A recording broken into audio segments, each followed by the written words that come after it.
What is going on, YouTube? PPS back here. Obviously, you can see we got a guest on today.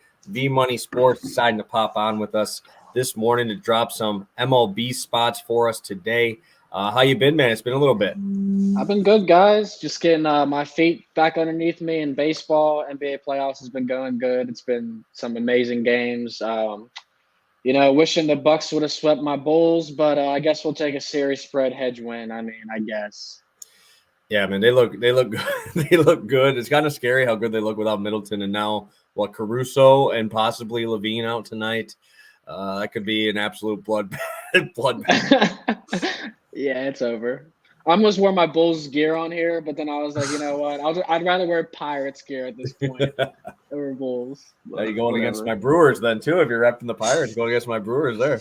I mean, I didn't say all that, but perfect. Monotone, how you been? I know I seen you 48 hours ago. How things been?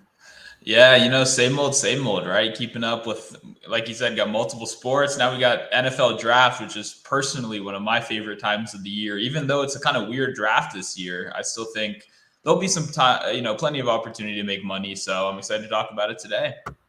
Yeah, I know this one's probably one of the more volatile ones. Usually you got a couple lock-ins early. This one, I've been seeing a lot of shit everywhere, man. There's guys. A couple days ago, it's Hutchinson minus 300. Now we're seeing Walker at that minus 200 now. I mean, he was over 50 to 1 when the numbers came out, right? He was up there. It was unbelievable, the odds that we're getting now on him.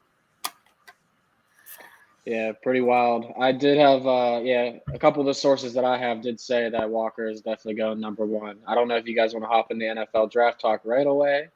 But I was about to say, I could definitely tell you guys who the top 5 that I've been told is, if you want to hear it. Well, if we're going to start with that, we'll go with Monotone here first. He's got a draft play for us. Then we'll bring in those sources from V-Money and get him into his first MLB play. But we'll start off with our only NFL draft spot for today. Starting off with Monotone here. Yeah, so I'm going with the guy, Karlaftis. I feel pretty proud of myself. I picked a guy I learned how to pronounce his name in the meantime since I told PPS my play. So he's one of those guys that he started out pretty high on draft boards, right? If you're someone that follows, mocks very, if you're really into it, right? You probably saw this guy as a top 10 pick at some point, maybe very early on in the season, you saw the top to 10 range. But what we're seeing is the buzz has just been not good for this guy, right? We've seen him fall and fall and fall. Yesterday, I was reading reports. I believe it was, I don't remember the guy it was the ESPN guy. What's the big one that does the big board every year? What's his name? Kuiper, McShay. Kuiper? Yeah, there we go. Kuiper. Yeah, he reported yesterday it looked like he was going to fall out of the first round. I don't know if that's necessarily true. I still do think he's a late first round kind of guy, but the most common draft spot out of every single sharp mock we're looking at is at 23, right? We think if he does go in the first round, late first round, it's going to be around 23. He's one of those guys, the NFL really looks for athletic traits, right? This is a hustle guy. He's a hard worker. He beats people, but he doesn't have 20 moves. He's not a God-given, freak athlete like some of these guys at the top of the boards. And we see it year after year. Some of these hustle guys, some of these hard workers, first guy in the gym. These guys fall back in the draft a little bit. Teams are pretty comfortable looking to, take a guess on high-end talent in the first round. So I think he falls to late first, maybe early second. I think we're getting a great number at over 22.5 over on DraftKings. Yeah, I like that look. I'm not too familiar with him, so if that's the case, he's not a first round pick in my book. I'll start off by saying that, but I do like that look a lot. I've been being in Connecticut. I haven't had too many of the draft options right now, so I've been texting a lot of my friends trying to place bets. I texted Justin this morning, player props, trying to get him to place some bets for me. But some rumors definitely swirling that Walker is going number one. A lot of people are assuming Hutchinson's going number 2 just because the Lions and the Detroit to Michigan connection there. But I am hearing some sources that if they're going to go best player available, it's going to be Kayvon Thibodeau. And I think that's when things start getting shaken up there. So I definitely have plus 400 right now for that exacta. I like that as some lunch money. And then I've also heard rounding out 3, 4, and potentially 5. I hear Ahmad Sauce Gardner will be a Houston Texan. They like him over Stingley, even though ESPN, all the media right now is saying Stingley's the guy. How many times is a cornerback definitely going to be the guy 2 or 3 days before a draft? I'll see it when I believe it. I think Sauce Gardner right now is the more pro-ready guy, and to step in. So I could see him being a Texan. And then number 4, Aiden Hutchinson doesn't fall too far. I hear a lot of things that if, they do get Kayvon, as in I'm talking about the Lions, that Hutchinson will drop back to the Jets and they'd be happy with that. So I think that top 4 is very likely. And I think a lineman going to the Giants at 5 is what usually happens and what will likely happen. So I like Ikenu Konwu over Evan Neal. So that's what I'm hearing as a top 5 board, and that's what I'll be betting. You can get that top 3 exacta and top 4 exacta at 30-1 and 35-1 right now. So if you got $5 you're willing to throw away for some McDonald's today, you might as well throw it on that exacta just in case my little Vegas source is right. I like that too. I don't know if you've been following the draft much. Thibodeau's a guy that he was the number 1 preseason, right? Exactly. And it's we see it every year. It's fatigue, right? It's prospect fatigue. We see it every single year. Guys start off early on the process and then we say their name so many times we forget about him. I agree. I think he goes number 2. So I like that 1-2 combo you started with. Also at number 3, if you're worried, if you don't want to pick a side between Sauce or you want to go with the media, whatever, you can pick them to select a cornerback at plus 150 on DraftKings right now. So if you want the Texans with their first overall pick to take a cornerback, that's plus 150. I sprinkled on that one also. I like that. Yeah, I love it. I didn't get as much into it, but I'm happy to hear you guys got some good options and good spots. Well, if you're betting the draft on Thursday morning, I mean, you're not going to be getting nearly as much value as you could have got the past couple of days. So that's why, like, the stuff that I just said 30-1, like, that stuff's going to change on Thursday. There's no way Kayvon Thibodeau, who right now is the second favorite odds to go second overall, is going to make that, parlay be a 30-1. That's going to be like 20-1 or less. So, yeah, you get value now, but we'll see what happens. I like the Karlaftis pick, if that's how you say his name. I hope so. Perfect. Well, quick little transition right to the baseball diamond here. Bringing in Vaughn for one of his favorite plays. This is the earliest game, so make sure you guys pop on there quick, lock it in right away. I know I think they're 12:10 Central Time, first pitch. So making sure you guys grab this one early. I'll let V-Money take it from here. Yeah, so I was eyeing up Steven Matz this morning. I wrote about him last night and was waiting to see if I can get a 5.5. Open at 4.5.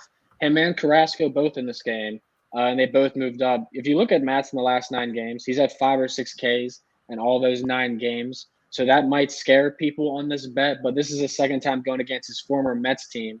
He had 5 Ks as a Blue Jay last year, and you look at the numbers, I mean, outside of Starling Marte, he's putting up very, very solid numbers. So I'll just run through some names real quick, but Lindor, Escobar, Alonso, Nimno, Kana, Jankowski, Davis, and McCann.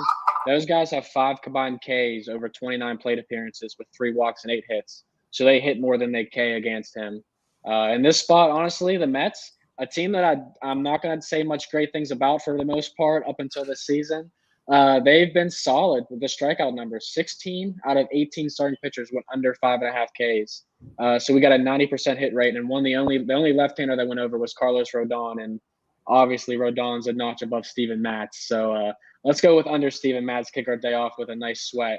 I expect them to get 4 to 5 Ks, probably 5 Ks to be honest. Now you're speaking my language. When I hear Carlos Rodon, my ears perk up because that's my absolute dude right now. He's 4-0 for me. Start the season on his K props.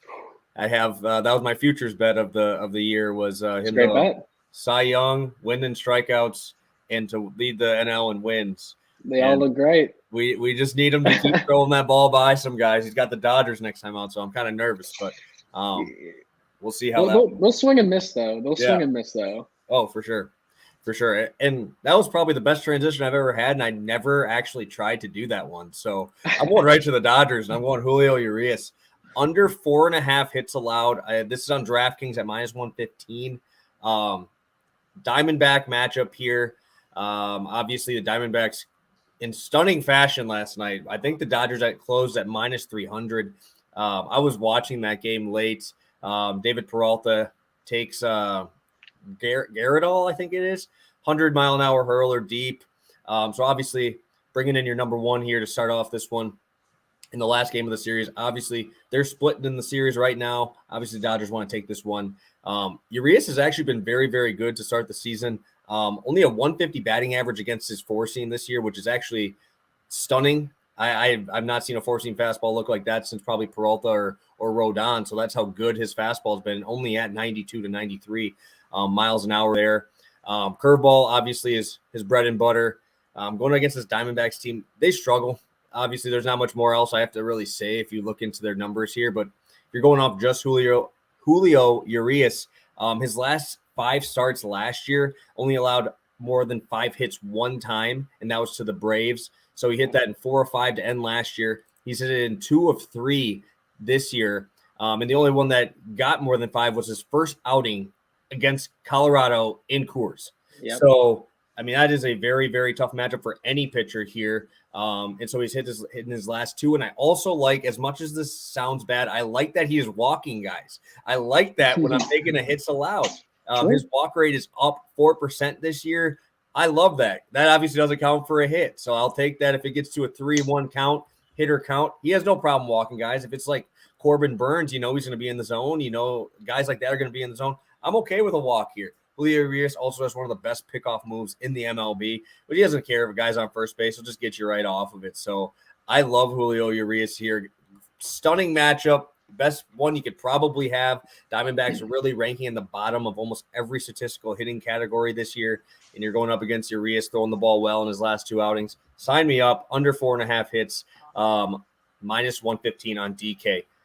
Any thoughts? You guys rolling with Urias with me, or are you gonna back those feisty little D-backs from last night?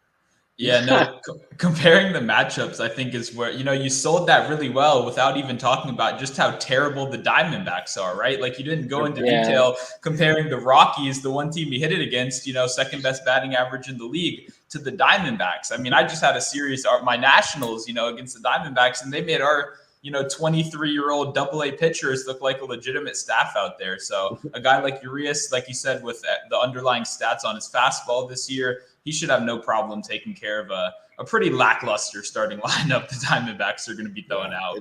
It's bad.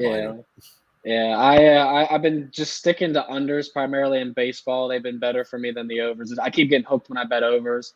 But I saw Urias over 4.5 Ks, and I thought, well, I could definitely see that. Even getting 5+ Ks against them in this game. But just to back up what you said, Baseball Savant is a great place to look up some stats. But there's a matchup chart, and Julio Urias against the current D-backs, allowing them a 193 batting average, 284 slugging, and a K percent of 25% with a 24 whiff. So he certainly has the numbers, and we know how bad the D-backs are without going into it. So I support that 100%.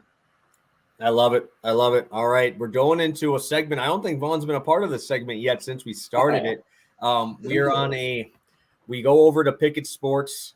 We pop over there, look at their top bet spots, and we decide if we're going to fade or if we're going to tail the top 2 picks of the day, both of them in NBA today. Obviously, we know we have a small slate, only 2 games. I know we're testing because we didn't tell you that we have this new segment here, Vaughn. So I'll have Monotone start out with our number 1, our first one, and the number 2 will be obviously the highest bet over on there. So our first fade or tail is Patrick Williams over 5.5 rebounds. Monotone, you got a thought here? I mean, this Bulls team is very, very slim. Obviously missing Caruso and possibly Levine. I mean, this might be a spot just to go off minutes. Yeah, this is interesting, right? I expect to open up the app. I expect to see DeRozan, Vucevic, and the guy I see at number 1 is Patrick Williams. People are seemingly coming around. And for the first time doing this category, right, this is one of those times where it's almost like tail fade or like, who cares?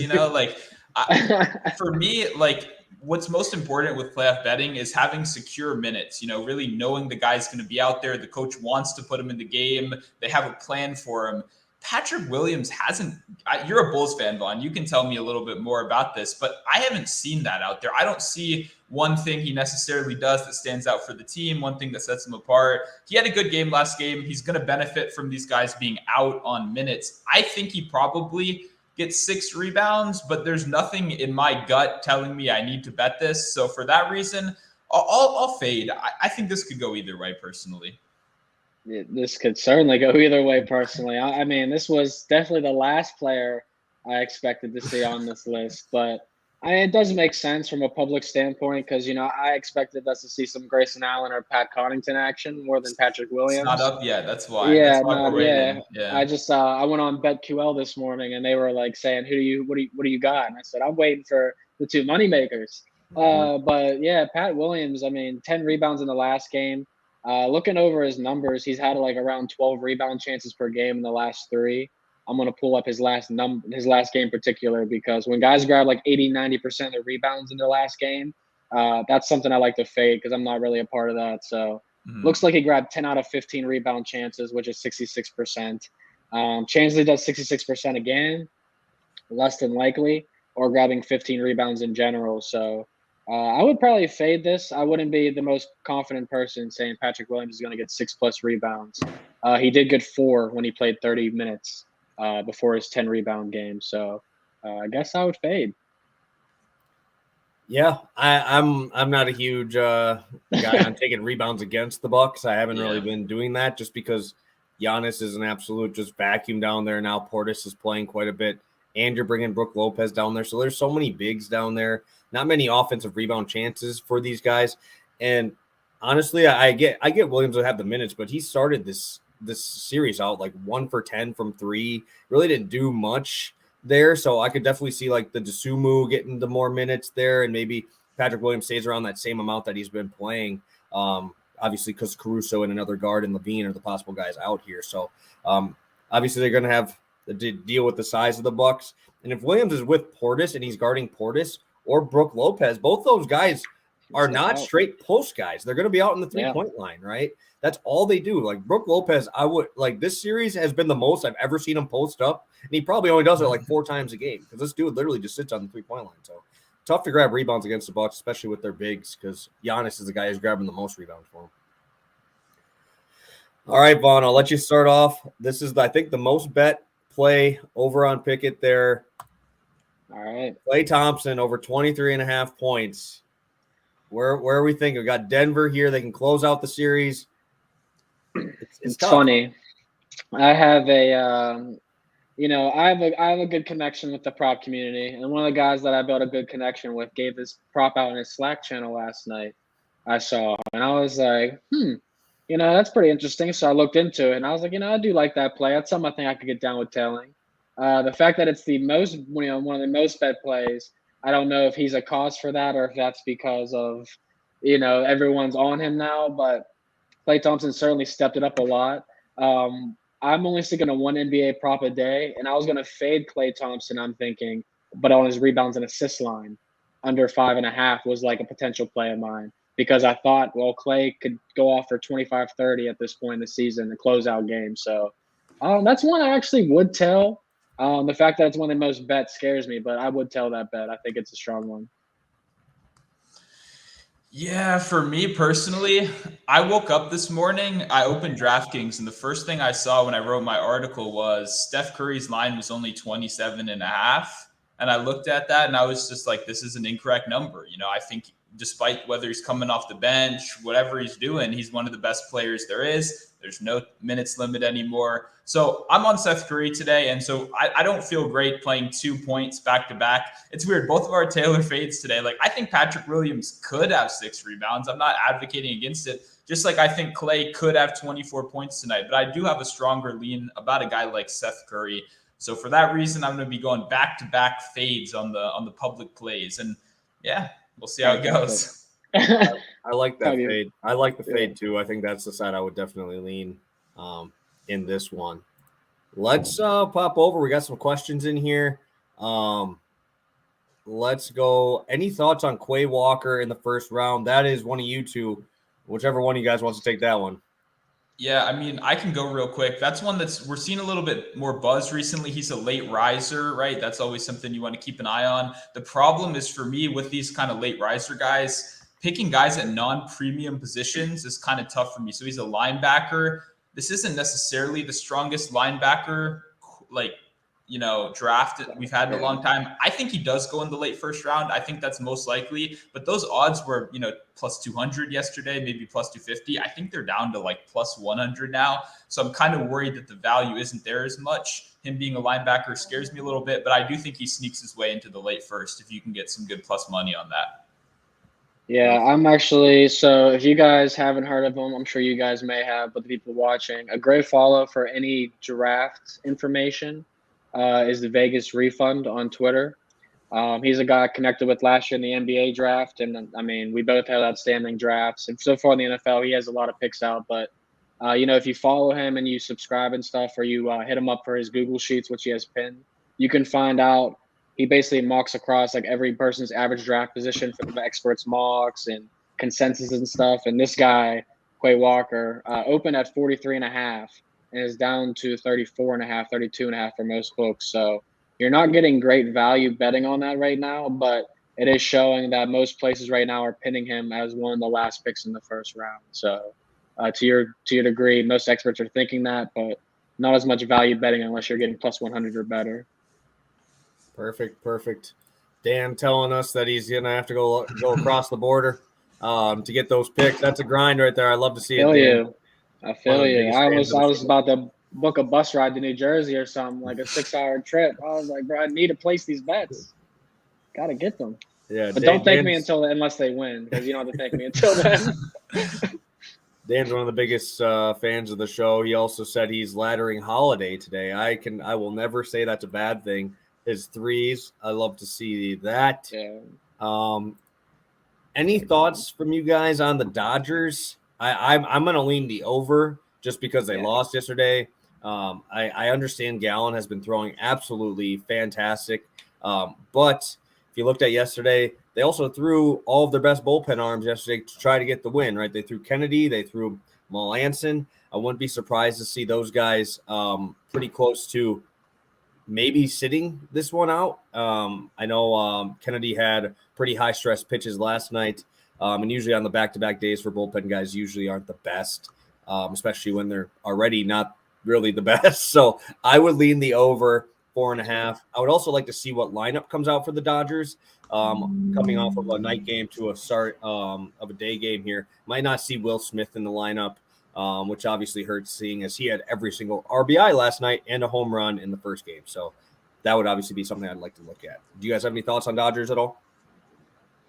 Always lean the over. I mean, I'm always going to lean the over, but against the D-backs, this is a team that could certainly just pile on runs. I mean, if you lose a bet on the Dodgers team total over against the D-backs, I would just run it back the next day, to be honest. And you'll probably make that money back. So, I don't have much faith in Zach Gallen, a guy that's either going to strike out 7 and let up 7 earned runs in the same day or, be the complete opposite. So, no faith in him or that team. Grayson lines are out on FanDuel. Thoughts on his over 13.5? Monotone, you got anything for us? I like his threes. That's where I would go. I like his threes. I think points 13.5 seems a little bit more fair. I think that's probably closer to where I put it. But my biggest worry is blowout. I'm going to talk about a guy similar to this guy, very similar. They look similar. You probably guess who it is in a couple minutes.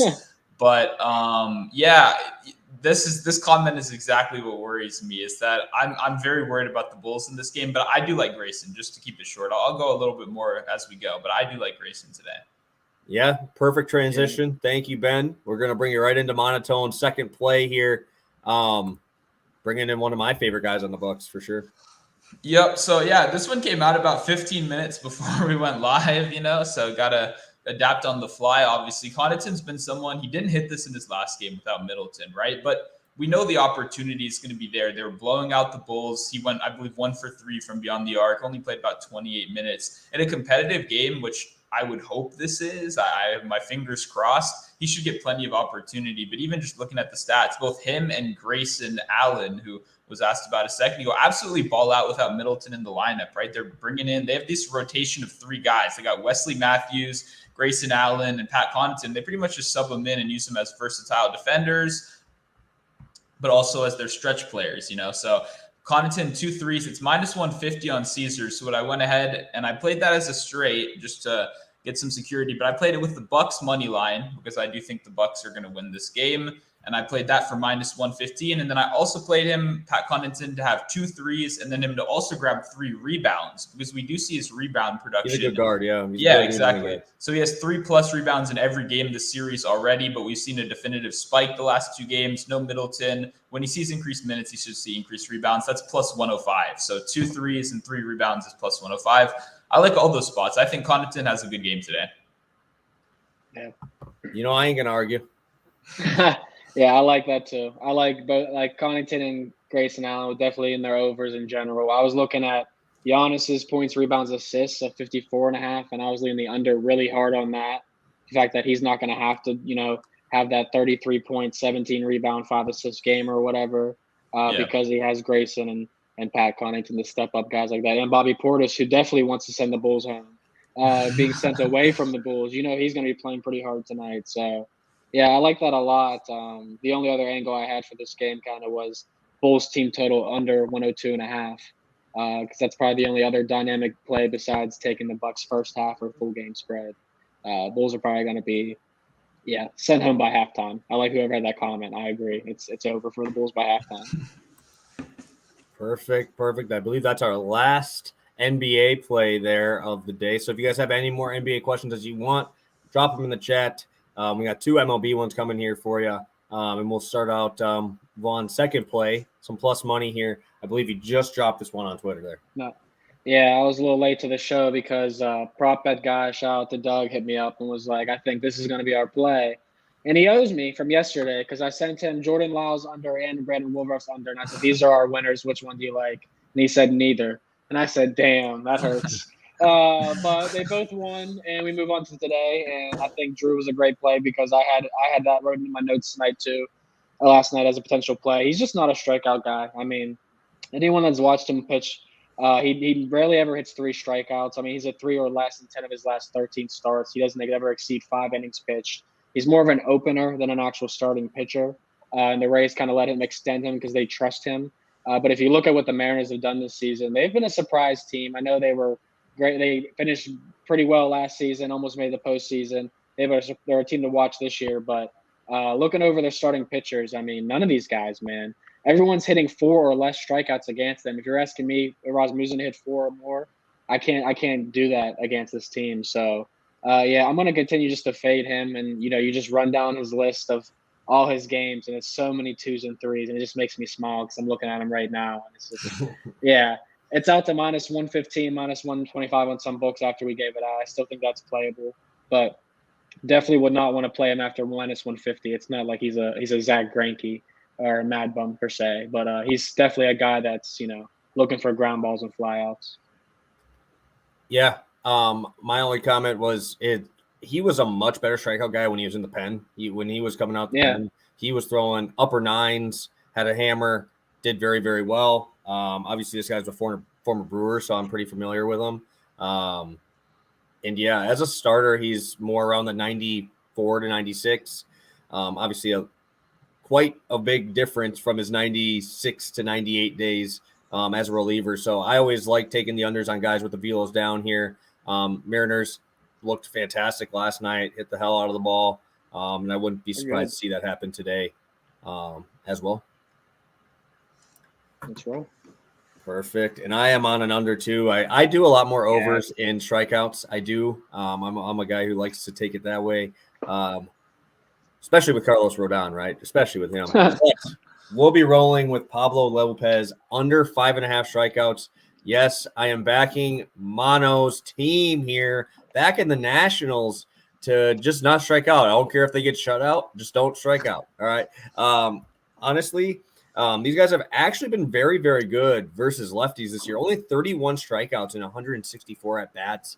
Only a 23% overall strikeout rate for the Nationals, which in this day and age is actually very low at 23% as a team.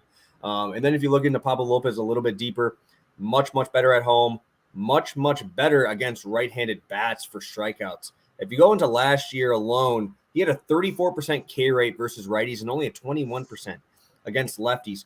And there's a lot of switch hitting bats here in this National lineup, which is very, very helpful in this matchup. Whenever the Nationals are going against a reverse splits guy, I actually always take the over because usually they're going to be betting on the same side. When we have the reverse splits, guys like your Brad Kellers or your guys that are much better against the opposite hand, better because of changeups or splitters usually.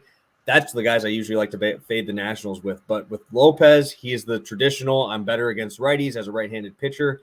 Only a 21% strikeout rate, like I said, and you're going to be running out Soto from the left side, Bell from the left side, Ruiz from the left side.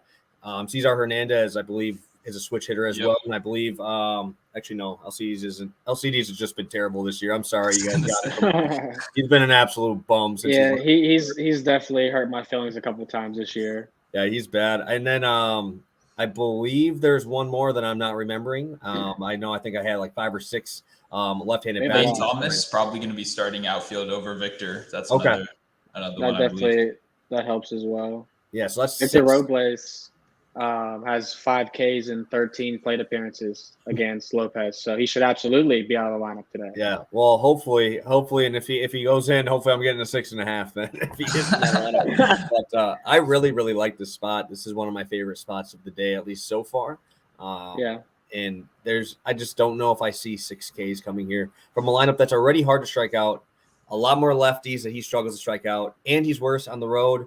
All 3 of those check marks for the under. I love them. I'm sure Monotone loves this one because I've been fading his Nationals quite a bit lately, but now I'm backing them. So, any thoughts here?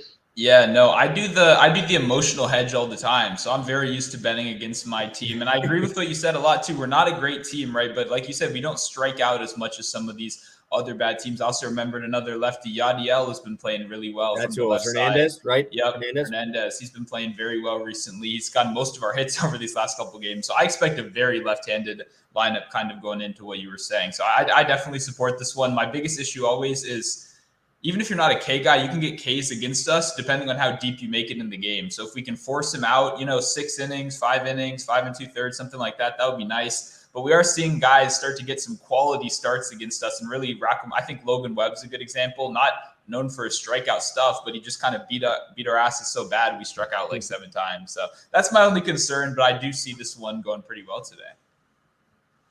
Yeah, I'm on this as well. I actually locked it in. We were texting about this, Justin, talking about a possible collab to talk about in the show. And yeah, I lost Lopez in his last start, but he was the home pitcher. Yep. And he got it in the last inning, the last inning, which is usually what happens when you bet unders. But in general, yeah, you hit the nail on the head with everything. I mean, he's much worse on the road, and I'm expecting Robles to be out the lineup because when I look at those lineups, I need to see that success. And against like Juan Soto, 22 plate appearances, only 2 Ks.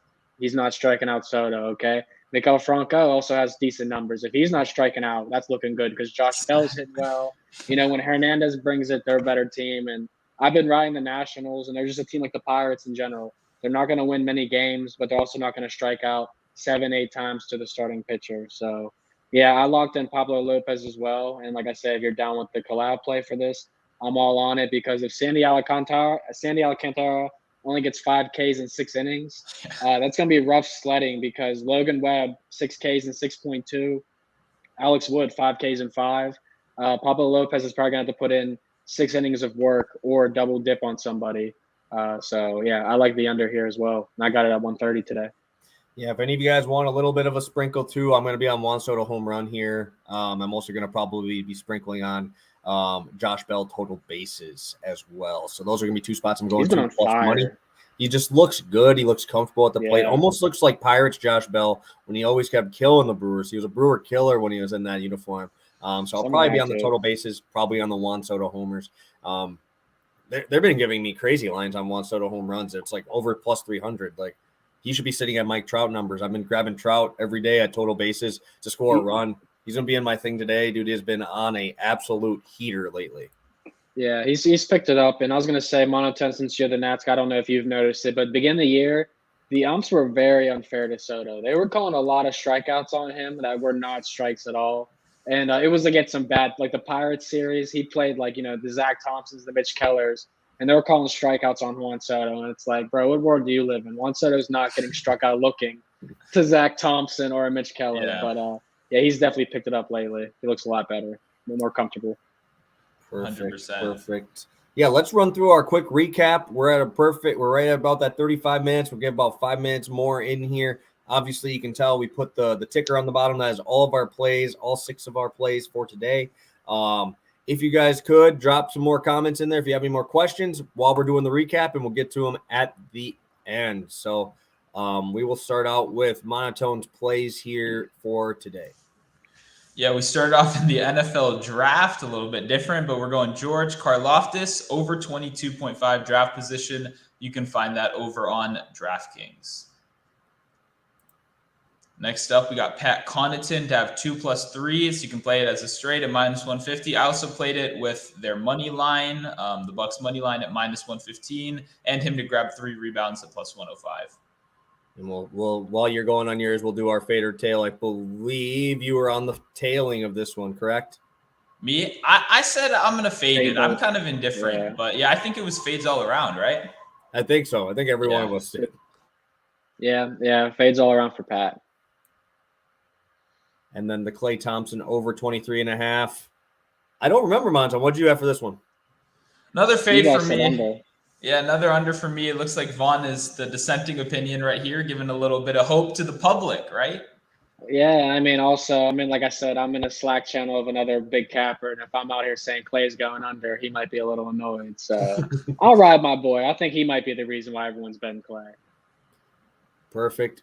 We will get over to Vaughn's plays for today. All right, we got 1 hour until first pitch. Steven Matz going under 5.5 Ks against his former Mets team. 16 out of 18 starting pitchers went under. Six strikeouts against the Mets this season. They've definitely turned around. So we're going to start our afternoon off with some sweat, and that's what it's going to be. Matz under 5.5. And then the collab play, of course, with prop bet guy, we go for 8-0. It's been a miracle this season. I wish we would be doing the 10K challenge with our collab, because we'd probably be pretty damn close at this point. So Drew Rasmussen will be our under 3.5 play. I mean, like I said, 10 out of 13 starts for this guy. He's gone under this number. I don't expect him to see more than 5 innings, probably see 4, and that's it in my opinion, because the Mariners have hit so well this season, especially against righties. So we're going to fade him. And then also, we had a couple little NFL tidbits, but first 4 order, really like it. We're going Walker, we're going Kayvon Thibodeau, we're going Sauce Gardner, and then Aiden Hutchinson. And that's 35-1 for the first 4. So there's my McDonald's money, baby. Hell yeah. I love it. I'm on Julio Urias under 4.5 hits allowed versus the D-backs today. And I'm also going to be on Pablo Lopez under 5.5 Ks. I guess that will be our collab. We'll be posting here in a second here with me and Vaughn. Ben bringing up Monotone's big winner early on in that Bulls game. I know that was fast. That was a quick one, huh? First 3 shots of the game, man. It was fabulous. I wish Caruso, he was so good to me this playoffs, man. When he got injured that game, that was brutal. I hope he comes back healthy. Maybe they win a couple of games. Who knows? But Caruso, I'm going to miss betting on him. Perfect. If the Bulls win tonight, I'm going to be upset. That is a beautiful line for me. Beautiful line for me there. I actually think points bet too, which I know Vaughn is very familiar with. I believe they had like a +650 on Soto too when I checked his. Whoa. When it's +650. So you might want to swing over there, see what's going on. I'll check that out real quick. Yeah, that's I know he doesn't give up too much power to the left side, Pablo Lopez, but I mean I'm gonna back Soto against most pitchers, so it is +650. You just have to factor in that Soto gets like walked 2 to 3 times a game. So you're working with 2 to 3 at bats, like kind of betting a bench guy, almost a 6-man with how much he gets walked these days. But yeah. And the only reason I think that this is nicer right now is because Bell is hitting well. And you still got Nelson Cruz, who hit a home run, I believe like 3 games ago too. So, I mean, they're finally showing a little bit of life. When Josh Bell was struggling at the beginning of the season, I would walk Soto every time too. So yeah, I'm hoping that Bell continues to hit like this so I can get a little bit more than just one swing from Soto a game.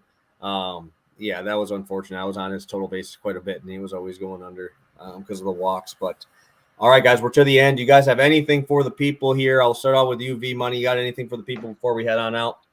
I just want to say thank you and definitely best of luck, everybody. Today is going to be a pretty cool day for me because I get to go to an interview with Allen Iverson. He's taking questions over the NBA playoffs with a PointsBet official, and I got invited to ask some questions. So if you guys have any Allen Iverson NBA playoff questions, definitely throw them in here because mine definitely want to be geared towards not the NBA playoffs. I'm talking And then I'll be on NBC Sports Boston today too, dropping some NFL draft plays. So, yeah, big day for me. Appreciate you guys having me on. Hopefully we get some winning bets, and definitely the Lopez collab. That's got to cash, baby. I'm excited. For sure. Monotone, you got anything for him before we head on out? Yeah, no, I love all that. Definitely going to be telling those baseball bets, right? Do some great numbers out at us. So I want to say back to we got a little distracted. Back to the Taylor Fade section. Remember, if you sign up for Pickett, use code PTP. That's for Pass the Prop. Pretty obviously, it's free. They'll give you free money. And we're giving you guys these. I said this a couple of times. We're giving you guys the most popular play of the day at 12:15, right? There weren't even Grayson Allen lines when we started. So things will change if you download the app. It's not a company telling you the most bet things. It's literally tracking people's bets right from their sports book. So you can actually see who are the most popular guys. So code PTP, remember to sign up if you like the segment, like what we're doing, we would appreciate it. Love it. And only thing I got for you guys, hit that like button. Make sure you guys subscribe. And then make sure you guys follow these guys. Their links to their Twitters are in the description. I always have those underneath. Obviously, we do this show 3 times a week. But there are 7 days in a week, and we got free plays every single day. So make sure you're over on Twitter and grabbing those free ones over there. That's all I got. So best of luck for you guys today. Appreciate you, Vaughn, for coming on and joining us. We always appreciate having you on here. And thank you guys for tuning in. And best of luck on all your bets today. Have a good one. Peace.